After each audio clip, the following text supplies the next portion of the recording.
My girlfriend screamed. My friends think I can do so much better. You're holding me back. I calmly said, I won't hold you back anymore. Then I broke up with her on the spot and left. This morning she called me crying because her friends are tired of her sleeping on their couches. My girlfriend Madison had 3 best friends, Tiffany, Amber, and Kayla. They were the type of women who took group photos at brunch and captioned them, "Boss Babes," unironically. You know the type. Designer handbags they definitely couldn't afford. Coffee orders with 7 modifiers. Every conversation started with, "So I was manifesting," or "My therapist says." They all worked in social media marketing, which, as far as I could tell, meant they posted on Instagram for small businesses and called it a career. Combined, they maybe made $120,000. Combined. But they lived like they were pulling in $500. Tiffany drove a leased BMW. Payment, $650 a month. Her salary, $42,000 a year. The math didn't math. Amber worked for a startup that had been about to IPO for 3 years. She got paid in equity. Equity she couldn't cash out, but she had a company credit card for networking events which she used to buy $18 cocktails. Kayla's situation was most interesting. She technically worked in social media marketing, but really she was dating Marcus, a 47-year-old divorced finance guy who paid her rent as a gift. She lived in a luxury condo he visited on Tuesdays and Thursdays. This was Madison's friend group. These were her boss babes. Madison worked at a coffee shop, made $15 an hour plus tips, brought home maybe $2,200 a month on a good month. I'm a civil engineer, made $87,000 a year. Not rich, but comfortable. We'd been dating 2 years, living together for 1. My apartment, my lease. She moved in because her roommate situation fell through and she just needed a few months to save up for her own place. That was 12 months ago. Rent in our city for a 1-bedroom is about $1,800. I paid $1,200. She paid $600. Utilities split 50-50. She bought groceries sometimes. It was fine. She was fun. We got along. I didn't mind covering more of the rent, but then she met Tiffany, Amber, and Kayla. Suddenly, our apartment wasn't good enough. It was small. The neighborhood was not aesthetic. The furniture was giving IKEA. It was IKEA. I bought it at IKEA. It's affordable and functional. That's the point of IKEA. Babe, we should move somewhere with more natural light. Tiffany's apartment has floor-to-ceiling windows. Tiffany's apartment costs $3,200 a month. So that's almost double what we pay now. But it's in the arts district. We can't afford the arts district. Speak for yourself. Excuse me? Madison, you make $2,200 a month. Rent alone would wipe out your entire paycheck. That's why we'd split it. I'm not paying $2,600 a month in rent. See, this is exactly what I'm talking about. You have no ambition. I let it go. Figured it was just her adjusting to new friends. Then came the restaurant complaints. Can we go somewhere nicer tonight? Amber went to this amazing sushi place last weekend. How much was it? I don't know, like $200 for 2 people? We're not spending $200 on dinner. Why not? Because I'm saving for a down payment on a house. You're always saving. We never do anything fun. We went to the movies last week. The movies. Wow, so fancy. Madison, you literally picked the movie. That's not the point. I genuinely didn't know what the point was. This went on for 3 months. Every time she hung out with her friends, she came back with a new complaint about our life. Our car wasn't nice enough. My job was boring. I didn't dress well. We didn't travel enough. I wasn't ambitious. I'm a civil engineer, working on infrastructure projects. I design bridges. I literally build the things that keep society functioning. But sure, not ambitious. The final straw came last Tuesday. We were having dinner. I made pasta. Simple carbonara. She was on her phone the entire time. Madison, can you put your phone down? I'm texting Tiffany. We're eating. So it's rude. She looked up. You know what's rude? Being held back by your partner. What? Tiffany said I'm being held back, that I could do so much better than this. Better than what? This. She gestured around. Small apartment, boring dinners, a boyfriend with no ambition. I looked around our apartment. 1 bedroom, clean, well-maintained, decent furniture, kitchen that worked, bathroom that didn't have mold, heat in the winter, AC in the summer. What's wrong with our apartment? It's small. It's 750 square feet. That's normal for a 1-bedroom. Tiffany's is 1,200. Tiffany pays $3,200 a month. We pay $1,800. Because you won't move somewhere nicer. Madison, you pay $600 of that $1,800. I pay $1,200. If we moved to a place like Tiffany's and split it fairly, you'd be paying $1,600. That's almost your entire paycheck. So, I could get a better job. You've been saying that for 6 months. Because you don't support me. I literally pay 2/3 of our rent so you can have money for other things. How is that not support? She threw her hands up. You don't get it. Kayla's boyfriend is a vice president. Amber's boyfriend just bought her a car. Tiffany dates guys who take her to Michelin star restaurants. Kayla's boyfriend is 47 and sees her twice a week in exchange for paying her rent. That's not a relationship. That's an arrangement. Amber's boyfriend is drowning in debt to impress her. And Tiffany dates guys who ghost her after 3 weeks because they realize she's high maintenance. You're judging them. I'm observing them, and I'm noticing that you want what they have without any of the downsides. I just want more. I have ambition. You have expensive taste. That's not the same thing. I have ambition. You don't. I put down my fork. I have a degree in civil engineering. I passed the PE exam on my first try. I'm working on a $45 million infrastructure project. I've been with my company 3 years, and I'm on track for a promotion to senior engineer next year. I'm saving for a house. I max out my 401k. What exactly about that says no ambition? You've been at the same job for 3 years. That's how careers work. You build experience. You don't jump around chasing titles, you develop expertise. Kayla's boyfriend is a vice president. Kayla's boyfriend has been working for 25 years. I've been working for 5. In 20 years, I'll probably be a vice president too. That's called a career trajectory. You're making excuses. I put down my fork. Looked at her. Really looked at her. She was serious. She genuinely believed this. Madison, what do you want from me? I want more. My friends think I can do so much better. They're right. You're holding me back. Something in me just clicked off like a switch. The part of me that cared about making this work? Gone. The part that wanted to explain and justify and defend? Offline. I felt nothing. Just calm. Okay, I said. Okay, what? I won't hold you back anymore. What are you talking about? We're done. I'm breaking up with you. She laughed. Actually laughed. You're not serious. I am. Pack your stuff. You need to move out. You can't kick me out. It's my apartment. You're not on the lease. I'm giving you 30 days notice as of right now. But you're welcome to leave sooner. What? You said your friends think you can do better. Go do better. I'm sure one of them will let you stay while you find a new place. You're being ridiculous. No, I'm being practical. You're unhappy. I'm tired. This isn't working, so let's end it. You can't just break up with me over one comment. It wasn't one comment. It's been 3 months of comments. You don't like anything about our life. You don't respect me or my career. You want someone more ambitious, richer, fancier. That's fine. Go find him, but it's not me. Where am I supposed to go? Didn't you just say your friends think you can do better? I'm sure they'll help you do better somewhere else. I can't just leave right now. You have 30 days. That's generous and legal. I stood up, grabbed my keys and wallet. Where are you going? Out. You can start packing or not. Up to you, but you're leaving. I went to my friend Chris's house, explained the situation. He let me crash on his couch for the night. When I got home the next morning, Madison was gone. Most of her stuff was still there, but she wasn't.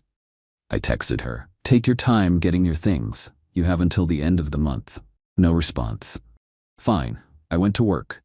Normal day, came home, made dinner, watched TV, went to bed. It was weirdly peaceful. Day 2, still no word from Madison. Her stuff was still in my apartment. I started boxing it up, not throwing it away, just organizing it so she could grab it easily when she came back. Day 3, still nothing. Day 5, I get a text from a number I don't recognize. "This is Tiffany, Madison's friend. You need to let her back into the apartment." No, she has nowhere to go. She has 25 more days to collect her belongings. You're being unreasonable. I gave her 30 days notice. That's what the law requires. She can coordinate a time to pick up her things. She doesn't have anywhere to stay.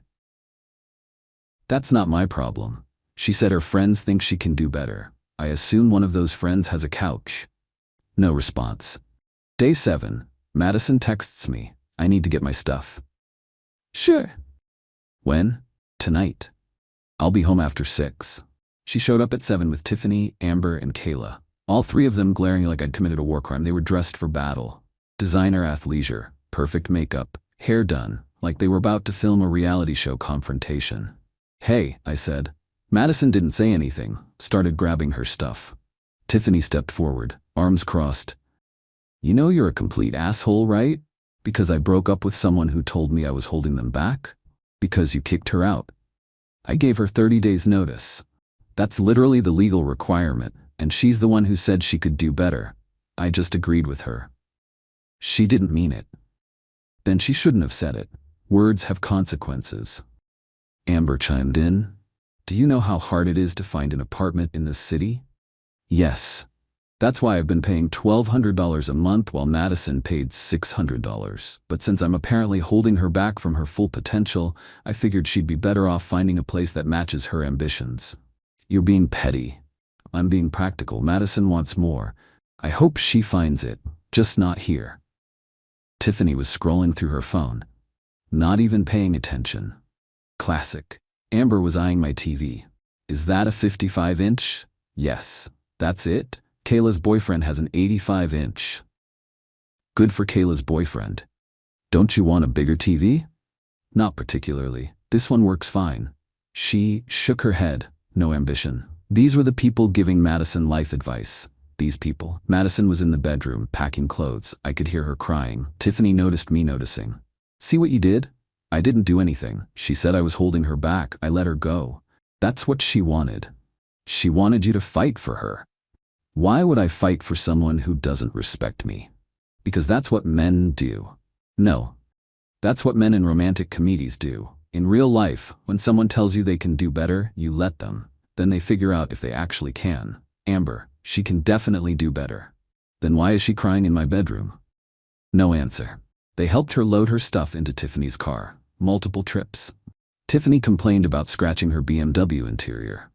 Amber kept checking her phone. Kayla asked if she could take my Keurig. No. But Madison uses it. Madison is moving out. The Keurig stays. You're so selfish. It's my Keurig, that I bought, that I use. So yes, it stays with me.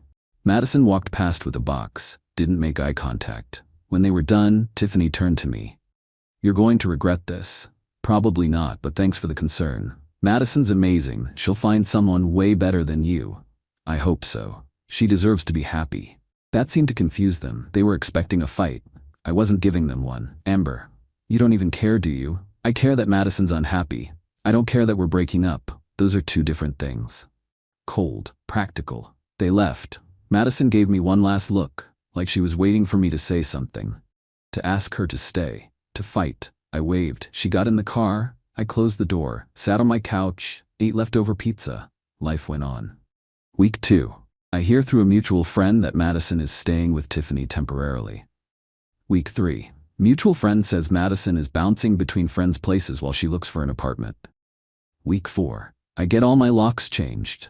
Not because I think Madison will break in, but because it's good practice after a breakup. Week 5. I get a call from Madison's mom. Jake, hi Mrs. Chen. I heard what happened. I'm so sorry. It's okay. These things happen. Can I ask you something? Sure. Did Madison really say you were holding her back? Yes. Long pause. She's an idiot.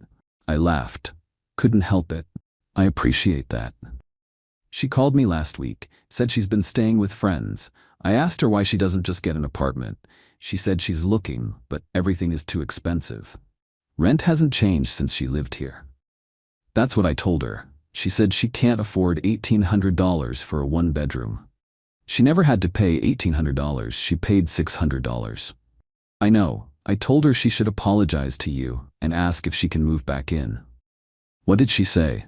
That her friends said that would make her look weak. Of course they did. Mrs. Chen, I really liked Madison, but she made it clear she wasn't happy with our life. I'm not interested in being someone's backup plan. I understand. You're a good man, Jake. She's going to realize that eventually. Maybe, but it won't change anything. We chatted for a few more minutes. She apologized again. We hung up. Week 6, nothing. Week 7, I start dating again. Casual. Just coffee dates. No expectations. Week 8, I meet someone nice. Her name's Lauren. She's a teacher, makes $48,000 a year, drives a 10-year-old Honda, lives in a studio apartment. We go Dutch on our first date. She insists. We go to a diner. She orders a burger. Doesn't take photos of her food. It's refreshing. Week 10, Lauren and I are seeing each other regularly. Nothing serious yet, but it's nice. Week 12. Almost 3 months after the breakup, I get a call. Madison. I don't answer. She calls again. I don't answer. She texts, please pick up, it's important. Then I'm serious, I need to talk to you. Then, Jake, please. I call back. What's wrong? She's crying, full breakdown crying, the kind where you can barely understand what they're saying. I need help. What happened? Are you hurt? Are you in danger? No, I can't keep staying with my friends. Oh, that kind of emergency. Why not? Tiffany says I've been there too long. She says I'm disrupting her energy, and her boyfriend is uncomfortable with me being there. How long were you there? 5 weeks. Okay. What about Amber? I stayed with her for 3 weeks. Her roommate said I was eating their food and not replacing it. Were you? I had some cereal a few times. Did you buy more cereal? No. Then they're right. Whose side are you on? The side of personal responsibility. What about Kayla? I stayed with her for 2 weeks, but Marcus got weird about it. He said it's awkward having me on the couch when he comes over. Yeah, I bet it is awkward having a third person around when you're visiting your twice-a-week girlfriend. So that's 5 weeks with Tiffany, 3 weeks with Amber, 2 weeks with Kayla. That's 10 weeks. Where have you been the last 2 weeks? I've been rotating, a night here, a night there. One of them will let me crash for a day or two. Then I have to leave. I'm exhausted. Okay, so what do you want from me? I don't have anywhere to go. Madison, what do you want from me specifically? Long pause. Can I come back? No. Please, I made a mistake. You were right. I'm sorry. I believe you're sorry, but no. Why not? Because we're broken up. Because you told me I was holding you back. Because you spent 3 months complaining about everything I provided. Because we don't work? Pick a reason. I was wrong. My friends were wrong. They hyped me up and then they abandoned me. I'm sorry that happened, but that doesn't change us. We were good together. No, Madison, we weren't. You were unhappy. I was frustrated. We were convenient for you and exhausting for me. That's not good together. Where am I supposed to go? You have a job. Get an apartment. I can't afford it. You could when you lived with me, because you were covering most of the rent. Yes, I was, because we were in a relationship and I made more money. But you told me I was holding you back. So I let you go. Find someone else to cover your rent, or find a cheaper place, or get a roommate. Those are your options. My friends. Your friends aren't your friends, Madison. They hyped you up to leave a stable relationship because it made them feel better about their own situations. Tiffany wanted you to be as messy as her dating life. Amber wanted someone to complain with about money. Kayla wanted someone to validate her arrangement with Marcus. They didn't care about your well-being. They cared about having company in their dysfunction. That's not true. Really? Where are they now? You've been couch surfing for 3 months. Have any of them offered to help you get an apartment, co-sign a lease, give you a deposit loan? Silence. That's what I thought. They're tired of me. Because you expected them to solve a problem you created. That's not friendship. That's dependency. So you're just going to abandon me too? I'm not abandoning you. I'm maintaining a boundary. We broke up. I'm not responsible for housing you. I loved you. Past tense, noted. I still love you. I don't believe you. I think you love the stability I provided. The cheap rent, the consistent paycheck, the guy who didn't demand you split $200 sushi dinners. But you didn't love me. If you did, you wouldn't have spent 3 months telling me I wasn't enough. She was crying harder now. Madison, I'm going to be honest with you. You need to figure out your life. Get a roommate. Find a cheaper apartment. Pick up extra shifts. Stop comparing yourself to your friends. Stop living beyond your means. That's the only way this gets better. I can't do this alone. You're going to have to. I'm sorry, I really am. But I can't help you. So that's it? That's it? You're just gonna let me be homeless? You're not homeless. You're temporarily inconvenienced. There's a difference. You have a job. You have options. You just don't like any of them. That's not my problem to solve anymore. I hate you. That's fine, but you called me, remember? She hung up. I sat there for a minute, felt nothing. No guilt, no satisfaction, just neutral. Lauren called. Hey, wanna grab dinner? Yeah, absolutely. We went to a Thai place, split the bill, talked about our days. She told me about a student who finally understood fractions. I told her about a bridge design that got approved. Normal. Easy. No drama. Week 15. I hear through the mutual friend that Madison's friends don't talk to her anymore. Apparently there was drama. Something about Madison expecting them to keep supporting her indefinitely. Shocked. Truly shocked. Week 16. Madison texts me. I got an apartment. Congratulations. It's $1,600 a month. I had to get a roommate. That's good. Roommates help with expenses. It's in a worse neighborhood than where you live. Okay, and it's small. Most apartments are. I just thought you should know. Why? No response. Week 20. Almost 5 months after the breakup, I see Madison at a coffee shop, not the one she works at. A different one. She sees me. Freezes. I wave. Keep it civil. She walks over. Hi. Hey, how are you? You? I'm managing. Good. Awkward pause. This is weird, she says. Little bit. I'm sorry for everything. I appreciate that. Do you think we could ever? No. Just like that?